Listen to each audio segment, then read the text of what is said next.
Greetings, traveler. In this video, we're going to be taking a look at the newly revealed Elementals, Murlocs, and Pirates.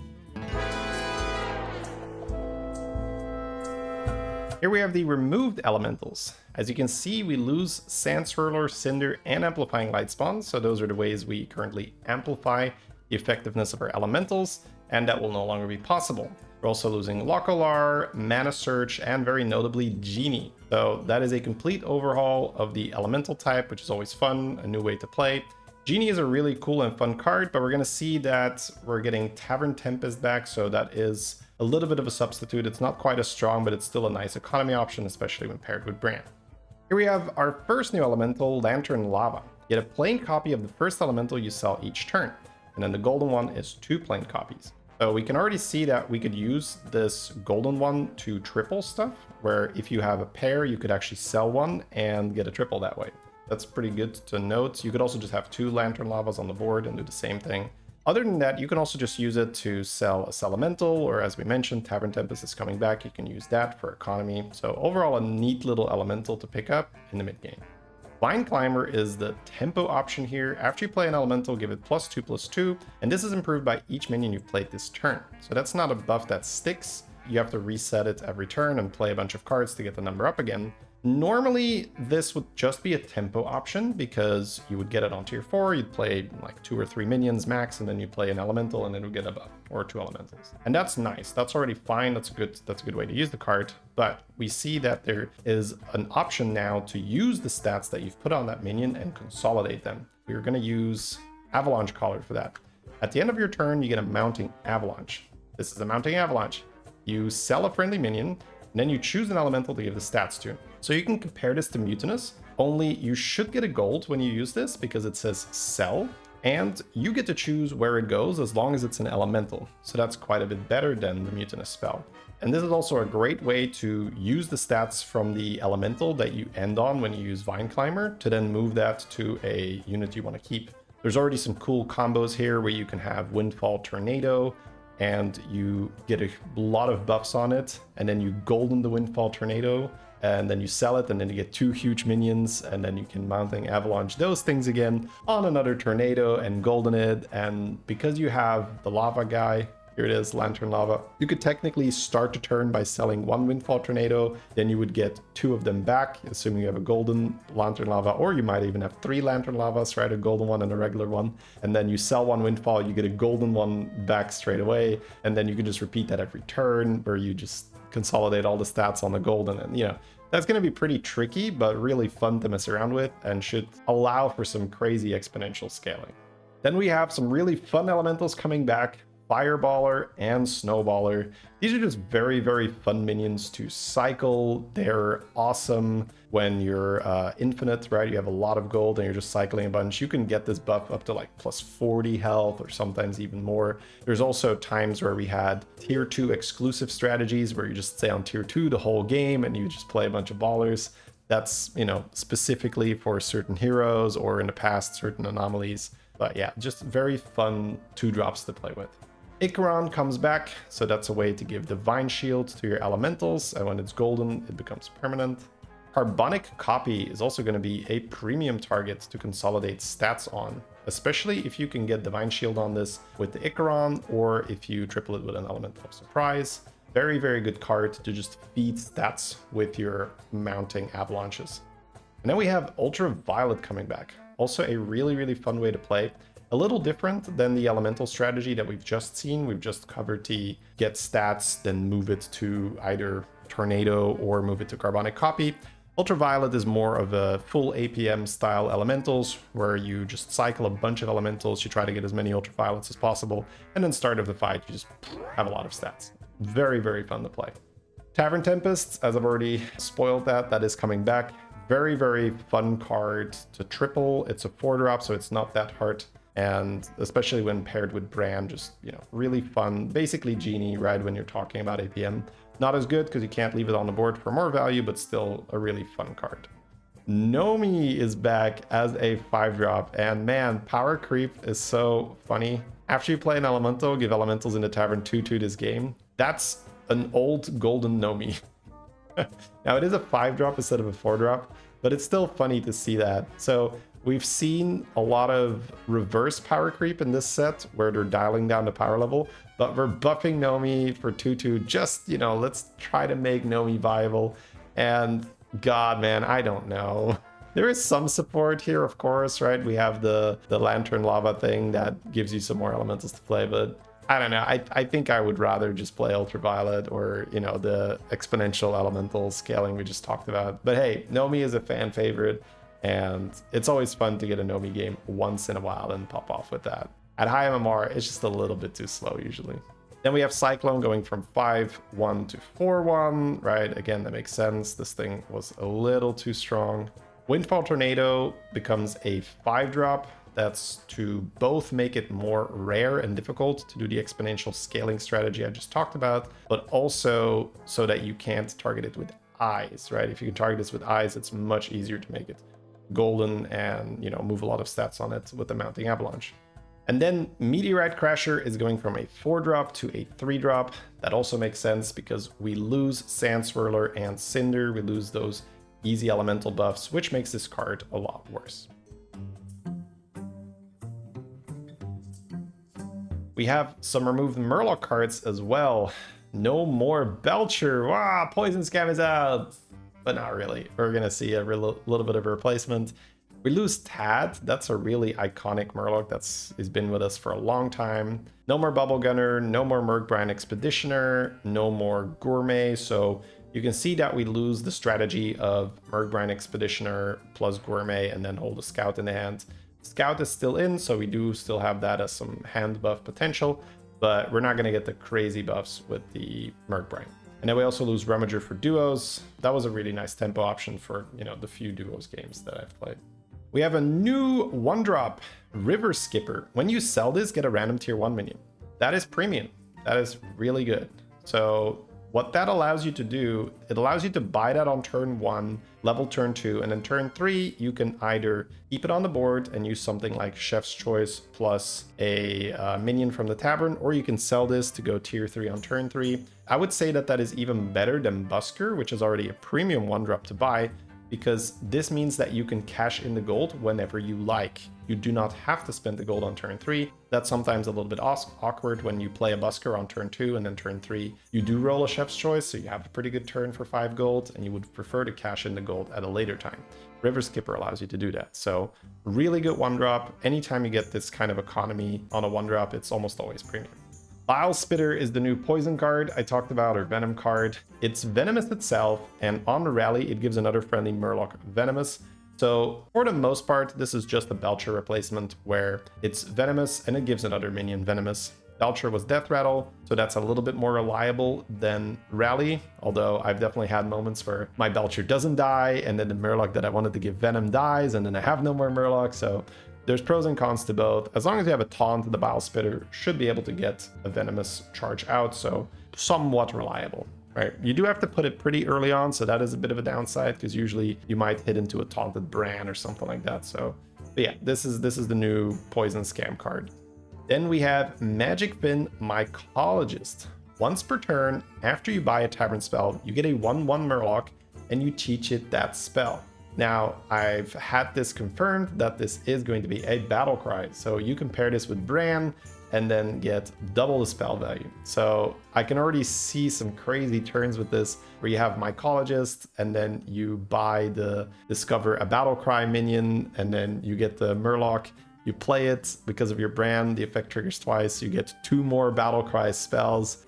Just, you know, money stonks, you know, all over the place. Really fun. So this definitely looks like a great economy option. Now, it is a little tricky because you don't always roll a spell that you want to copy, and this is definitely something that reminds me of the trinket, the Peace Bloom candle, where you really have to roll something good to be able to make use of the discount. So this isn't always going to be a crazy turn.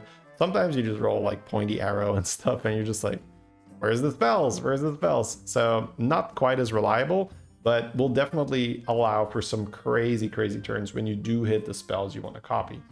Flotsam Flinger. At the end of your turn, trigger the battle cries of your minions tier 3 and below. So this does not specify however many, it's just all the minions from tier 3 or below. So we're going to be able to pair this with Drakari, and we're going to see that there are some useful tier 3 Murloc battle cries that are coming up here. Primitive Painter is the new tier 6 scaling card and also uses a lot of tier 3 or below. That seems to be the new Murloc theme, where you have to cycle lots of cheap cards. So keep in mind that we already have the tier 1 Murloc that when you sell it, you get another tier 1 minion. So that's already a double trigger for this thing. You can discover that from a Primal Fin, especially if you have a brand. And then this thing will just go crazy, you do lots of buffs. So that seems to be the new APM Murloc style, where you have as many Primitive Painters as possible. And then you try to cycle as much economy as possible, probably with a brand to not run out of money. And all your Murlocs are just going to get a lot of buffs as long as you can keep playing cards. Cold Light Diver is one of the enablers for that strategy because it's Battlecry and Death Rattle get a random tier 1 Tavern spell. As you can see on the painter, it says when you play a card. So that means that it can be a spell. So imagine this with Bran and potentially with the end of turn triggering on the Cold Light Diver. You are going to get a lot of spells in your hand and you're just going to, sort of like an evoker, you can just play all the spells to get the buffs. Hot Springer is another nice card to cycle, give your Murlocs 3 health, so essentially Cold Light Seer from back in the day. You could also have an early game board where you have Hot Springer on your board and then you have Flotsam to trigger them to get extra health. That's going to be some nice tempo. The counterpart there is Canopy Swinger, which gives you attack. So if you have a Canopy Swinger on the board and you have a Hot Springer on the board and then you have your Flotsam to trigger them, that's a really nice early and mid game for Murlocs. Bottom Feeder is the new Duos card. At the end of your turn, you and your teammate get a random tier 1 card. So, I mean, that seems good. You both get some economy, and this will trigger the Murloc synergies. Sholfin is going back to a tier 3 minion, but it will still be a cell effect, and it's now +1/+1 instead of +2/+1. I think that's fair. I think +2/+1 on the cell effect is still decently strong. Now, of course, we were used to Battlecry Sholfin, which is highly abusable with Rylag and Murkai, and you get, spell damage of like +100. Like we've seen that quite regularly, that high-level players are getting these stupid spell damage numbers when you have Battlecry. So when you compare it to that, of course, Sholfin looks very weak. But what I usually compare it to is Humongous, which is a tier 4 minion where you need to keep it on your board and it gives all your spells +1/+2. Whereas the Sholfin Mystic, you can just cycle that and already get +2/+1. So, and you don't lose a board slot, which is huge. Because usually when you want to get that spell damage from Humongous, it does hurt you that you need to commit a board slot to it. Because, you would want to run Fellfire, you would want to run Drakari, you would want to run whatever scaling engine. So I think that moving this to 1/1 is fair. I don't think this is like a massive unjust nerf. Base skill is going back to a 4-drop. Also makes sense, just moving some stuff around, not a crazy change. Dream counter goes from 4/4 to 3/3. That's part of all those nerfs we've seen. We're just trying to scale back the power level a little bit after we buffed a lot of the underperformers to keep up with the crazy, demon and the other type of Murloc buffing. And then we have Murky going from 6/6 to 4/4, which is the same thing. It's just keeping the power in check.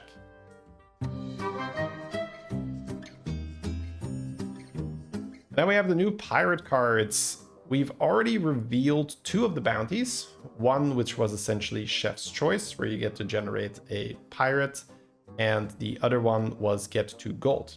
So the 3 remaining bounties are give 3 friendly minions +4 attack, give 3 friendly minions 4 health, and give a minion +6/+6.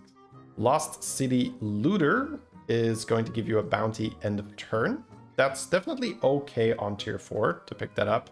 If you go 4/4, this would be a great minion to buy. Even if you go 4/5, just a steady source of some value or extra buffs. Shipwrecked Rascal is a tier 5. Battlecry and Death Rattle get a random bounty.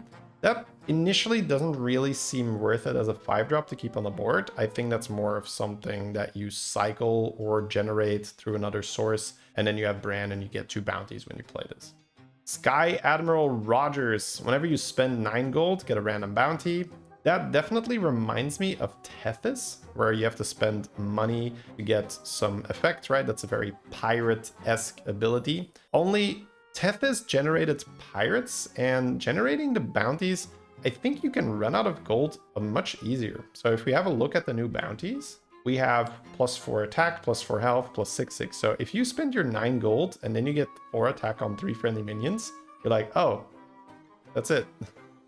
Where's my 2 gold bounty? Where's my Chef's Choice bounty? So, because if you get the Chef's Choice, it's like Tethys, right? You generate a pirate, and if you get 2 gold, that's almost as good. You could just keep going and spend some more money. So I don't know how easy it's going to be infinite by stacking Sky Admiral Rogers. In the end, this is definitely something we're going to just have to play with, right? How is everything going to fit together? Does this interact like really well with certain neutral cards, or, you know, are there certain pirates you can generate where you just keep getting more value? But my initial feeling here is, this might not give me enough money to be really happy about stacking it. But again, hopefully I'm wrong and it's just a really fun pirate APM card. Wizened Captain. Whenever you cast a tavern spell, gain 1/1. So that's a 2-drop, and that's obviously going to trigger on bounties, but that's not really a late game scaling engine, right? We're not going to just play a 2-drop and scale that the whole game. But it's something that you can pick up. You can cycle coin. You can play this in Chef's Choice in the same turn. So I think this is something you pick up when you have some synergy for it in the tavern. Then later on, if you generate some bounties, you can still get some tempo on this, and then you probably just sell it in the mid game somewhere. The new 6-drop pirate is really fun though. Shipmaster Eudora. So I'm not sure if we have seen heroes become cards. Yeah, I might be blanking on them, so please let me know in the comments if I have. But this is really cool to see Eudora become a minion. Death Rattle, give your minions 5/5, and the golden ones keep it permanently. That is lore accurate, right? Where Eudora does something for golden cards. Now, keep in mind that this says minions, so the fact that this is a pirate doesn't really matter that much. This is something that you can run with Titus and Macaw and just enhance the Death Rattle. We've also seen there's ways for you to give your Macaw Wind Fury Divine Shield with the new 5-drop, so you can just stack all that. And again, the fact that this is a pirate, you could have a whole beast board and just run Eudora as your 1 pirate. Now, the tricky thing is you do have to golden your stuff. So this is really a high roll card where, man, if you have a golden Titus, if you have golden, you know, almost everything on your board, suddenly you're getting a lot of buffs, especially if you Wind Fury Reborn Macaw. It's golden Titus, right, obviously. But if you don't have that, suddenly you're just gaining some tempo. Now, the tempo is still nice, so I think tripling into this is good because you still have at least 1 golden card on your board because you tripled into it. And if you get another one, that's some decent scaling for your mid game, and you're getting some tempo during the fight. So quite interested to see if I can make this work and just, you know, have a really fun game. Maybe with like double golden Titus or something crazy. Gunpowder Courier is going back to a 3-drop, and the attack is now +1. Same as with all these nerfs, just keeping the power level a little lower. Balladist is back to being a 4-drop. Same deal there. These guys are just trading places. Now we have Rascal going to a 5-drop. So I don't love that because I really like leveling to tier 4 and then grabbing economy and snowballing out of control. On tier 5, I'm not quite sure how good this is going to be. Now, we did see in an earlier video that Grifter will be removed, so you won't be able to stack gold anymore like that. So with Rascal as a replacement, maybe you do need to keep this on your board, which then it can be viable as a 5-drop, and maybe even a little bit too strong as a 4-drop. Maybe you need the extra gold from Rascal to support your Sky Admiral Rogers and get the snowball rolling. I'm not really sure. So we're gonna have to see just how good it feels to have this on your board. Then Surfing Silver is going to a 1/2, right? Just minor nerf, nothing too big. And then lastly, we have Gold Grubber going from a 3/3 to a 3/2. Also, same deal, not a big deal. And that is it for all the new revealed minions, guys. I hope you really enjoyed this series. We are still going to have the full patch notes available on August 1st. So if you'd like me to make a video for that as well, please let me know in the comments. That'd be appreciated. We're still going to see the spells and the quests that are new or changed. And obviously on August 1, we're also going to have the early access event. So if you can, tune into the Twitch live stream. That's going to be 6 p.m. CEST. Or if you can't, keep an eye on the YouTube channel because we're going to upload the very best games from that event for you to see.